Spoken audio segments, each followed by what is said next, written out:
23 races, 93 laws, where do you start in Total War Warhammer 3? Today we're not just going to go through the 10 easiest campaigns, these are the 10 first campaigns every single player should play, which will not only make you better at the game, they'll show you every aspect of it, round out your understanding of the game, and hopefully give you a bit of passion by just showing you the depth and the fun there is to have. Welcome to Plot Armor. Today we are running through the 10 must-play first campaigns for every single player. Now, if you're a veteran or even just an intermediate, you might be interested in this list because we're going to go through how can you push your gameplay into a different direction by selecting a new race and leaning into its strengths to help widen your understanding and the tools at your disposal. You hear some general advice like just play Tyrion, just play Beastman, and today we're going to not do either of those things. A bit controversial, but hopefully by the end of this I will explain why, and the end result will hopefully you being a member of this community. Also, if you're a new player, your finances are something I have in mind here. I do have a purchasing guide which you should watch after this or even before this, and the recommendations I put forward in this video will have either no or minimal DLC, so you can build yourself up from absolutely no investment. So as usual, this is multi-choice and you can play any of these 10 in the order that you so wish. If you enjoy the race, I'll also recommend probably the following campaigns that will best guide you and build you up. But just quickly, I'm going to start off with what not to play. Do not play Kislev. Some factions and some races are intended to be hard. The right time to play Kislev is after you have a few Immortal Empire victories under your belt. Then and only then should you give Kislev a go, and if you are there, you may as well try out the Realms of Chaos campaign. This is a campaign which I swore I would never play again, and I've never played it again since then. It is incredibly divisive, but it's something unique. But God, you should absolutely not learn the game playing this campaign. It gives you way too much to deal with the rifts. Also, some races are more complex, such as the Dark Elves. They have a more complex economy and also a more complex military. Usually the more aggressive a faction is, the more advanced they are on the battlefield. You'll see that most of the factions that I list here, spoiler alert, we've got Dwarves and High Elves, they are defensive factions. There's less moving parts and you can be reactive rather than having to go micro heavy with, say, Slaanesh or the Wood Elves. So just keep in mind, this isn't the 10 easiest campaigns, these are 10 easy and excellent introductory campaigns to take you from either absolutely new or relatively new all the way up to a solid intermediate with really great grasp on the game. First up, a quick mention of difficulty. Now, everyone should start on normal. Do not turn your battle difficulty onto easy. What this does is effectively doubles the power of your auto resolve, and I promise you all you will do is auto resolve all of your battles until you get to a single battle where you can't and you have to fight it manually. This buff to the auto resolve is so artificial, by the time you fight this battle on the battlefield it is completely unwinnable. It'll destroy your confidence, destroy your campaign. Do not do it. Resist the urge to that. You are better off going easy campaign difficulty, normal battle difficulty. They will field less units, so when you do fight, there's less going on. But even still, I would really recommend going normal. It might be a bit more difficult, but it's okay to fail your first campaign. It's alright to fail several campaigns. Some people never even finish their campaigns. The truth is, there is no easy Total War campaigns. They are all relatively difficult, but the most important element of Total War is knowledge and your ability to apply it in the heat of the moment. Harder difficulties will attract AR modifiers. It's best just to keep this on normal. As they go up, I actually would accept these increases in AR modifiers. There are so many ways for you to either use flanking, skill buffs, experience boosts. You can overcome these increases very, very easily. If you are interested in moving your way up, then move up to hard, get comfortable with that, and then eventually move up to very hard. Leave it on hard for maybe a couple of campaigns and then move that up to very hard as well. But please do not rush to legendary. Legendary is a test of knowledge and a test of your ability. Just a quick reminder guys, if you are enjoying the video, please consider liking and subscribing. It really helps out. Ask any question in the comments, I answer everything. And if you'd like to talk strategy, feel free to join the Discord. Cheers.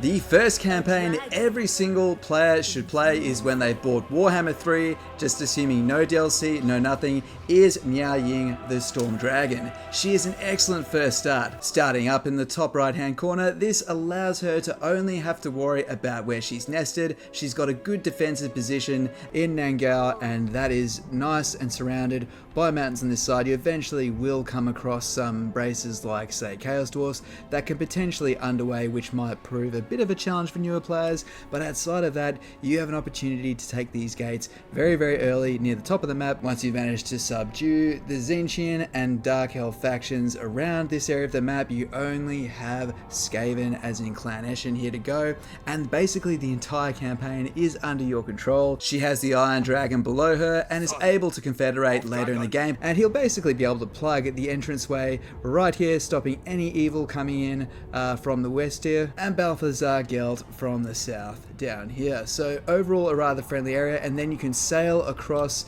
to the other side of the map and then eventually confederate Yuambo. Grand Cathay are the best introductory faction for a few reasons. First of all, their Jade Warriors, their tier 2 workhorse, have 70 armor as well as a 35% block chance, just incredibly durable, good stats, well trained, and of course their crossbowmen are very, very dependable, good range, and at least decent armor piercing. See my formations video after this and it will show you how to utilize all of their ranged units, and because she has the Yin Law of Magic, she is more range focused. Cathay are also great because, I mean, they have actual demigod dragons as their legendary lords. Each of these are the greatest one-man doom stacks in the entire game. So powerful and so dependable. They have good laws of magic, but overall I recommend learning the good factions before anything else, because you need to understand how diplomacy works. You need to understand how gifting to one faction will endear you to their friends, but also kind of aggravate their enemies. I have an entire diplomacy guide. I'm sorry, you'll see lots of guides on the screen. I'm not just trying to shield my own content. I'm just showing there is a resource there for you to utilize if you so choose. But weak diplomacy or a failure to understand the wider situation is one of the biggest shortcomings I see of newer players, and it usually results in snowballing and them thinking that there's anti-player bias, when a lot of the time they just haven't considered the knock-on effect of signing non-aggression pacts with that really powerful neighbor that absolutely hates them, which is why they're such a great first step in understanding the geopolitics of the Total War Warhammer world. But what if being good and diplomatic isn't quite for you? I'll have a few alternative and alternate lords to choose from, but with the base game of Warhammer 3, you will get this mighty hulking behemoth. This sexy specimen here is Scarbrand, and he is the second most popular campaign in all of Total War Warhammer for a reason. I mean, just look at him. Diplomacy is not really his thing, but diplomacy might not be your thing at all. Some people just love to play the destructive factions. They are, of course, your Khorne, basically anything that's chaos related, and of course the Beastmen. And there's a reason why this guy is so incredibly powerful. He does start in it's a bit of a difficult, centrally surrounded starting location, but he's got the means to be able to overcome it. It does take a bit of skill to get there, but if you love Khorne and you love destruction, then give this a go. A lot of people will find they are either more Order-Tide, so the good factions, or the Doom-Tide, the dark factions inclined. A lot of people are both, but some people they're not interested in the other side, and that's fine. But this is a great way for you to decide if you really do like playing Doom and Darkness, and this guy is so great. Even the people who love Order-Tide love playing as him, but give him a try. If you have Warhammer 3, it's another free experience, and of course we're going into Immortal Empires. Now those are the factions in Warhammer 3 that I would choose for your first experience. If you bought a collector's edition, I would still choose Miao Ying as your very first campaign, following the guide on my channel, which should really help get some of those basic fundamentals to stick. But if you've only bought Warhammer 3, then none of this and these additional campaigns have cost you a thing yet. But what should your next purchase be? Well, see the purchasing guide to help you make a decision. If you love a certain race, then absolutely go all the way with that. The passion will lead you there. But if you're trying to get a rounded idea in the game, get Warhammer 1. All of the DLC is way cheaper, and those races in Warhammer 1 are far more complete without DLC than the Warhammer 2 races, meaning that you will get more mileage with more complete factions for less. So Warhammer 1 comes with 4 base races, and I'm going to give you a faction for each one of those, which I think is not just only the easiest, but also the most beneficial in terms of learning the game. And you can do these in any order, but here we go. Let's get the most controversial one out of the way. We're going everyone's favorite Primarch of positive masculinity, Karl Franz, and this is absolutely going to be divisive, and that's very fair that it is. But hear me out. I myself have asked 5 people to play Tyrion first in Warhammer 2, saying this is the best first campaign, and none of those players stuck with the game. On the other hand, I actually know 10 people who, thanks to the game's recommendations, tried Carl first, and yes, they got bodied, but they all stuck with the game. Now, this is a very small sample, and you can throw it out the window. It might be circumstantial evidence at best, but what this campaign teaches you is everything. It is the most dynamic campaign with everything going on. It has a lot of flair, a lot of flavor, but most of all, it shows you what this game is about, the depth of it. And this isn't just a list of easy campaigns. This is a list of experiences to help you see what there is to love about this game. I don't just want to give you a list of easy campaigns. I want you to get invested and join our community. He's located just so centrally. You will get interaction with High Elves, Wood Elves, Bretonia, Norska from the north, of course the Chaos Invasion. You'll be facing that off, but this is also has a really nicely controlled diplomatic situation. The elected council you can't really declare war on. Yes, you have a lot of enemies, but you have the opportunity to build friends. You have the opportunity to build alliances and confederate. Once you get the hang of this campaign, you will be absolutely flying. The roster is dynamic with okay infantry, but they can be bolstered by heroes. You're learning how to use heroes to increase the potency of your army. You can use cavalry to flank. You can use artillery to snipe out. There's everything in this faction. Now check out the Karl Franz guides. I think I've got like 3 videos on him, so if you are interested in him, if you see this guy, you want to try him first, please dive into those guides. I've done enough on this guy, but if you just like the look of Karl Franz, you got a collector's edition, jump in and just give it a go. It doesn't matter if you don't win. Make this your project campaign. Pass a couple of campaigns, then come back to it. There are definitely easier campaigns on this list. Give this campaign a go, then try another easier campaign. Give it another go there. But when you pass this campaign, you are a Total War player. You cannot fluke your way around this campaign. If you get a W with Karl Franz, you have beaten Total War legitimately and as an absolute Chad. So yes, it's not the easiest, but this is the most replayed campaign because it's always different every single time. If you're enjoying the Empire, but replaying Karl Franz is doing your head in, consider giving Balthazar Gelt a try. He's on the other side of the map near Cathay, so a bit of a familiar start, but his specialty in mages will make you accustomed to the 8 core laws of magic, which in itself is an excellent lesson. A great campaign and absolutely worth playing. Anyway, the other order tide race in Warhammer 1 is the Dwarfs, and I'm going to choose Thorgrim Grudgebearer. Now, he does have a bit going on, but it is important to understand how the Underway works. The Underway allows an army to traverse underneath mountains and impassable terrain. You need to be aware of this and its strengths and limitations, and what better way to understand them than by playing one of the premier factions that utilize such a faction. The Dwarves have now been reworked. They can play tall or short, but you can do whatever you want with these guys now, and most of all, their military is very, very fundamentally simple. Indestructible frontline infantry holding back against really good missile units, good gunfire, and of course their devastating artillery, and more importantly, it's a great introduction to the Air Force and air units. So another great faction to choose first. Choose him. You could even make him your very first campaign ever. Another great choice. A bit tricky on the campaign map, but let's be honest guys, the campaign map is a bit tricky. It's going to take a bit of time to get there, but absolutely, I'm not going in the book on this day. You're one of the best, Thorgrim. Enjoy the limelight, buddy. The Dawi are one of the most popular races in the entire game. If you enjoyed Thorgrim, you have to try out Grombrindal, the mythical White Dwarf. He's on the other side of the map, so a fresh start, and boy is that campaign fun. It's one of my favourites in the game, and there's some other great DLC options. In the south is Thorok Ironbrow, who specialises in excavating some unique artifacts, and there's just so much FLC power behind the dwarfs. When on special, Belagar's DLC is very, very cheap, and their newest edition Malachi is a great DLC.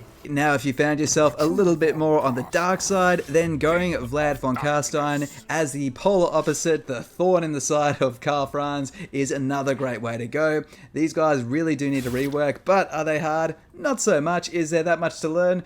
It all depends. I want you, if you do play as these guys, to lean into their heroes. They've got a throwaway front line, which they can instantly resurrect, but they can really make incredibly powerful heroes. So when using these guys, really lean into their laws of magic. Yes, the vampire laws are very good, but also try to get used to the law of shadows, utilizing pendulum, utilizing their debuff spells in order to gain an advantage. Nonetheless, the vampires are incredibly cool, especially Vlad the Chad, and they'll get a rework probably, being real, probably about a year from now, but until then they are still relatively fun to play. I just don't think they have as much educational value as the other lords. But straddling the line halfway between a full-blown distraction faction and one which has its own nuanced sense of disorderly order, we have the Greenskins, widely beloved, and they play incredibly strong. They've got a number of great lords to lean into with some upcoming DLC, so by the time you see this, they might already be even better as a first choice. But we have the FLC Lord, Wurzag, the Great Prophet. I'll have a guide coming out soon to show how you can get a couple of provinces in the opening turns, which will give you an incredibly strong start, and they have an amazing ability to beat other tribes over their head, beat their leader, and you will absorb their territory into your own empire. The ability to raise wars allows you to demolish entire civilizations, and it is a lot of fun. They are an underway faction, again teaching you that valuable principle which allows you to better understand where your borders begin and end. This lord also has a clear specialty unit in the Savage Orcs. A race will often have some units that seem very throwaway, but there's a certain legendary lord that really leans into their strength, and all of a sudden you'll want at least 5, 10, even maybe 15 units of that said unit because they buff them so much, and this gives you an introduction just to a single lord being able to completely change the dynamic of a race. Not having a go at the Greenskin intelligence, but the academic value of this campaign is probably the lowest on the list so far, but the fun value is through the roof, and it is very, very easy. So don't forget to have fun, have a blast. Enjoy Wurzag. Now, we're still in the level 2 campaigns, but just say you didn't like Warhammer 1 and you preferred the races in Warhammer 2. So we've gone Warhammer 2 and we've obtained the 4 base races there. Which one should you go? Absolutely, it's not a highly kept secret. Gorok is by far the easiest, and boy is he a great start. He's also very dependable, based around very, very strong, sturdy, and vicious heavy infantry. His lines are very, very hard to break. He's an incredibly strong lord himself, but also he starts off with Lord Croak, and a very, very powerful magi that can just blast the crap out of everything, teaching you how to use AoE effects to blob up the enemy to make the most damage. The Lizardmen aren't the best diplomats, but that's okay. There's a few things to learn, but also starting off in Lustria will show you another corner of the world. A lot of my choices here are designed to try and showcase as much of the map as possible with only 10 campaigns, meaning when you pick other lords after this, you will easily be able to have an idea of who might be around you. I know it sounds crazy now, but you will eventually learn this map way quicker than you ever cared to, and you'll know roughly who's around each corner. Lizardmen are very, very underrated, but their roster is quite deep and they require far more depth. They're probably the most underrated faction in the game in terms of their power, but also they are very, very complicated, and I do need to get around to doing a formation guide because they honestly are very confusing and a bit daunting, but I'll do a guide on Gorok at least so you can find the first few turns. If you've had trouble up until this point, hopefully now you have the skills and Gorok might be the first victory you obtain.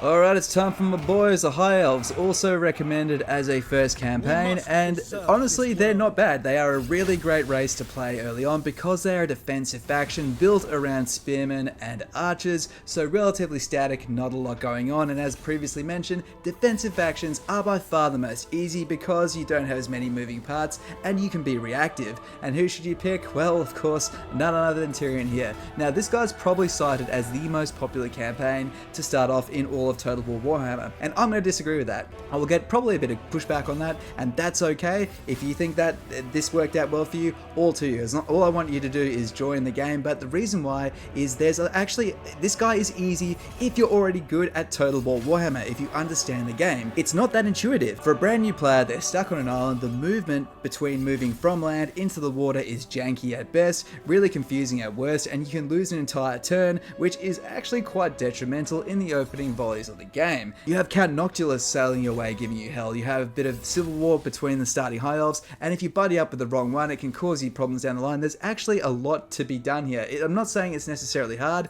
but it's very easy to balls up in the early stages, whereas many of the other campaigns on this list are far less dependent on good diplomatic maneuvering. Now, Tyrion doesn't need great diplomacy to win, but to thrive as him, you really do need it. I would recommend playing as the human factions before playing as him. It's like someone saying you should learn to drive an automatic before driving a manual, when in reality most people will just hop straight in the manual and then they'll cruise as the automatic because they understand this is what the car's doing. The car is changing gear. When I put my foot down, it needs to switch to a lower gear to speed up. If you understand what the vehicle is doing from driving the manual, you'll absolutely blast and have that underlying knowledge whilst driving an automatic. That's why I would recommend playing some of the other campaigns before diving into Tyrion, because the pathfinding and diplomacy, having those fundamentals before diving as him, you will absolutely dominate, and hopefully, like me, the High Elves will become one of your favorite factions.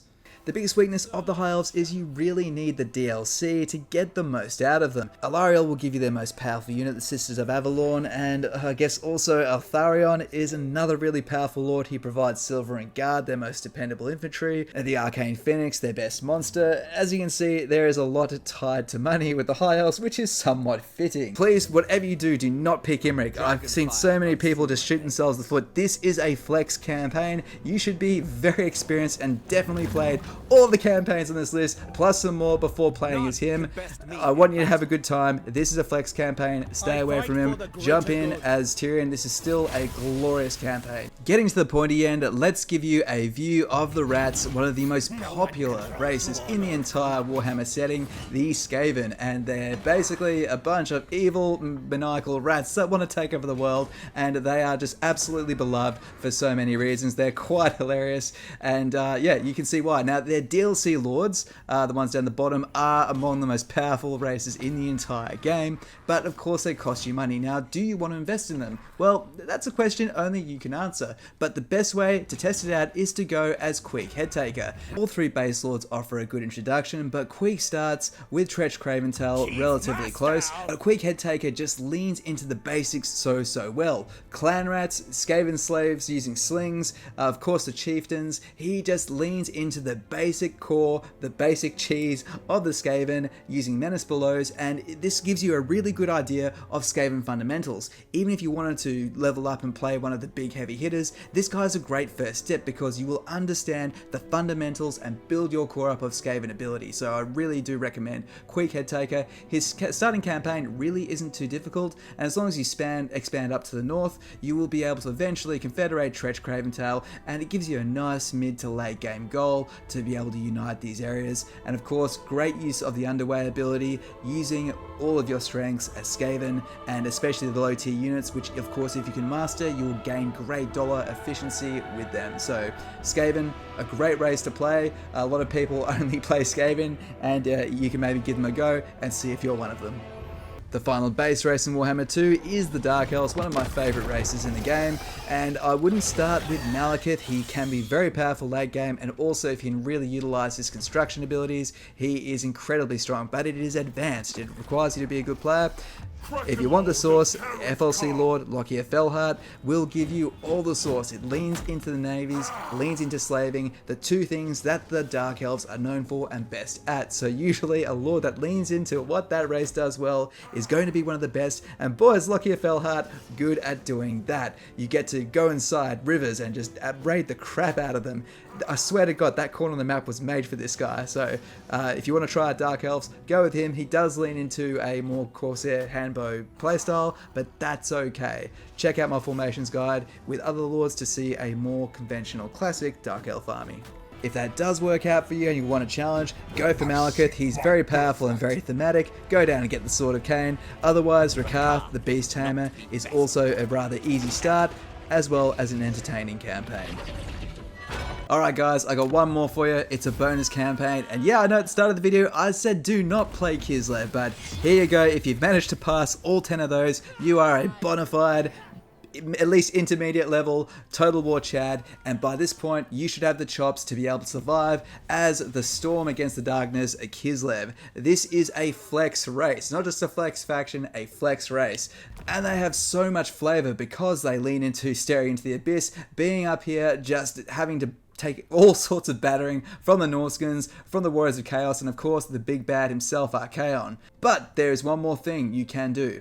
To unlock Boris Ursus, as well as Be'lakor, the first Demon Prince, you need to actually pass Dun dun dun, the Realms of Chaos campaign, and this is where you do your one and done campaign. Now that you're ready, you're seasoned, you will have the ability to beat this campaign. You only need to beat it on normal, just beat it on normal once and be done with it. You can say you've done it, and if you're like me, you'll never play it again. But just this way you can do it. You'll unlock Boris and Be'lakor, and yeah, you'll be able to have the entire roster at your disposal, and hopefully this list gives you a lot of value through minimal investment just by purchasing Warhammer 3 and one of the other base games. This is giving you a really great fundamental.